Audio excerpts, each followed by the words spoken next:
દિવાળીના પાવન પર્વને ધ્યાનમાં રાખીને વાવથરા જિલ્લાને અડીને આવેલી રાજસ્થાન સરહદ પર પોલીસ દ્વારા સઘન વાહન ચેકિંગ હાથ ધરવામાં આવ્યું છે। કોઈ અનિચ્છનીય બનાવ ન બને તે માટે પોલીસ સંપૂર્ણપણે સજાગ છે।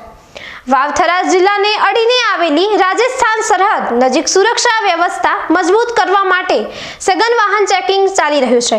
ખાસ કરીને માવસરી નજીક ગુજરાત અને રાજસ્થાનને જોડતી બોર્ડર પર ચુસ્ત પોલીસ બંદોબસ્ત ગોઠવવામાં આવ્યો છે।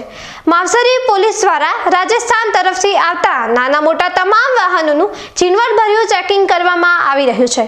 પોલીસે માવસરથી રાજસ્થાનના બખાસરને જોડતા રોડ પર ચેકપોસ્ટ બનાવીને વાહન ચેકિંગની કામગીરી હાથ ધરી છે।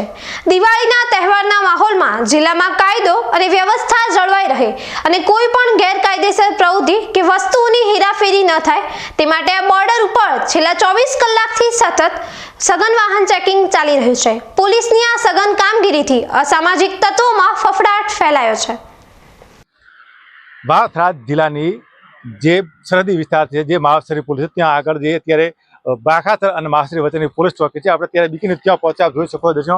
અત્યારે આ માવસરી બાખાસર જવાનો મુખ્ય રસ્તો છે, જે રાજસ્થાનથી તરફથી આવતા તમામ જે વાહનો છે ત્યાં આગળ પોલીસ અત્યારે ચેકિંગ છે। આપ જોઈ શકો છો કે ત્યાં દિવાળીનો તહેવાર છે, એટલે જે લોકો છે અને ઘણા દારૂ કે ગાંજો અફીણ આવી વસ્તુઓ આવતા ત્યાં સઘન પોલીસ ચેકિંગ છે। આપ દ્રશ્યમાં જોઈ શકો અત્યારે પોલીસ ફૂલ પેટ્રોલિંગ કરે છે, એટલે કે જે વાવથરા જિલ્લા પોલીસના આદેશ પ્રમાણે અત્યારે પોલીસે ચેકિંગ કરી છે। કોઈ પણ પ્રકારનું અંદર કોઈ પદાર્થ ન પહે અને કોઈ ગુજરાતની અંદર કોઈ પણ એવો પદાર્થ ન ઘૂસે તેના માટે અત્યારે પોલીસ સતત ચેકિંગ કરી રહી છે। આપ દ્રશ્યો પણ જોઈ શકો છો, જે વાહનો આવતા હોય તમામ વાહનોનું ચેકિંગ કરવામાં આવ્યું છે। એ કોઈ પણ પ્રકારનું પદાર્થ કે દારૂ કે આવો કોઈ પણ ગુજરાતની અંદર ન ઘૂસે એના માટે ચેકિંગ કરી છે। આ જાહેરાત તો વાવથરા।